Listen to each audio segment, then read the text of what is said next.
Hi friends, எல்லாம் எப்படி இருக்கீங்க? நல்லா இருக்கீங்களா? Welcome to Arul cute family.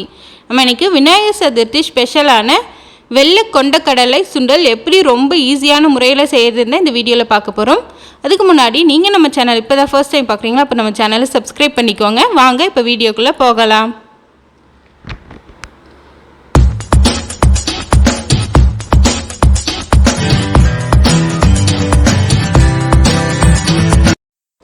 இரநூத்தி 250 கிராம் கொண்டக்கடலையை நைட் ஃபுல்லாக ஊற வச்சு எடுத்திருக்கேன். நைட்டு 11 மணிக்கு ஊற வச்சேன். இப்போ அடுத்த நாள் காலையில் 7 மணி ஆகிடுச்சு.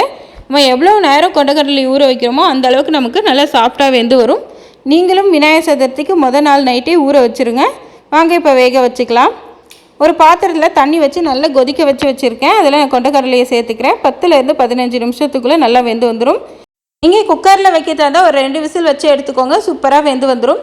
இப்போ கொண்டக்கடலைக்கு தேவையான 1/2 டீஸ்பூன் உப்பு நம்ம சேர்த்துக்கலாம். இது நல்லா வெந்து வரட்டும். அதுக்குள்ளே நம்ம சுண்டல் தாளிக்க தேவையான பொருட்களை ரெடி பண்ணிக்கலாம். கொண்டக்கடலை நம்ம வேக வச்சு தண்ணியில் எடுத்து வச்சுருக்கோம். இப்போ சுண்டல் தாளிச்சிக்கலாம்.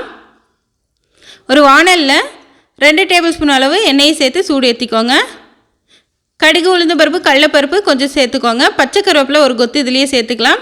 ஒரு 3 பச்சை மிளகா, ஒரு பெரிய சைஸ் வெங்காயம், கொஞ்சோண்டு கொத்தமல்லி தழை கட் பண்ணி வச்சுருக்கேன், அதையும் சேர்த்துக்கலாம். இப்போ வெங்காயம் வதங்கிறதுக்கு தேவையான ஒரு 1/2 டீஸ்பூன் அளவு உப்பு சேர்த்துக்கிறேன்.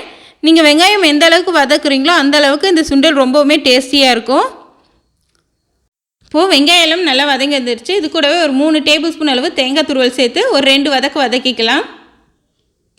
தேங்காய் ரொம்பவுமே வதக்க தேவையில்லை. சும்மா 2 வதக்கினா போதும். அப்போ தான் நமக்கு டேஸ்ட்டு சூப்பராக இருக்கும். ரொம்ப வதக்கிட்டோமாவோ டேஸ்ட்டு நல்லா இருக்காது. இப்போ தேங்காய் வதங்கிடுச்சு. நம்ம வேக வச்சுருக்கக்கூடிய சுண்டலை இதில் சேர்த்துக்கலாம். சேர்த்துட்டு ஒரு 2 நிமிஷம் போல் வதக்கி எடுத்துக்கோங்க. இப்போ சூப்பரான சுண்டல் ரெடி ஆகிடுச்சு. ரொம்பவுமே ஈஸியாக, ரொம்பவுமே டேஸ்டியாக இருக்கும் இந்த சுண்டல். கண்டிப்பாக நீங்களும் ட்ரை பண்ணி பாருங்கள். இந்த வீடியோ உங்களுக்கு பிடிச்சிருக்குன்னு நினைக்கிறேன்.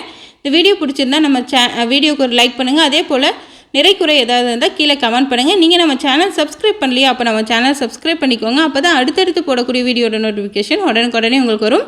ஏற்கனவே நம்ம சேனலில் விநாயகர் சதுர்த்தி ஸ்பெஷலான அவல் நெய் பிரசாதம் பிடி கொழுக்கட்டை வீடியோ போட்டிருக்கேன். அதோட லிங்க் கீழே டிஸ்கிரிப்ஷனில் ஷேர் பண்ணுறேன். தேவைப்பட்டால் செக் பண்ணிக்கோங்க. ஓகே ஃப்ரெண்ட்ஸ், நான் மறுபடியும் உங்களை அடுத்த வீடியோவில் சந்திக்கிறேன். பாய்.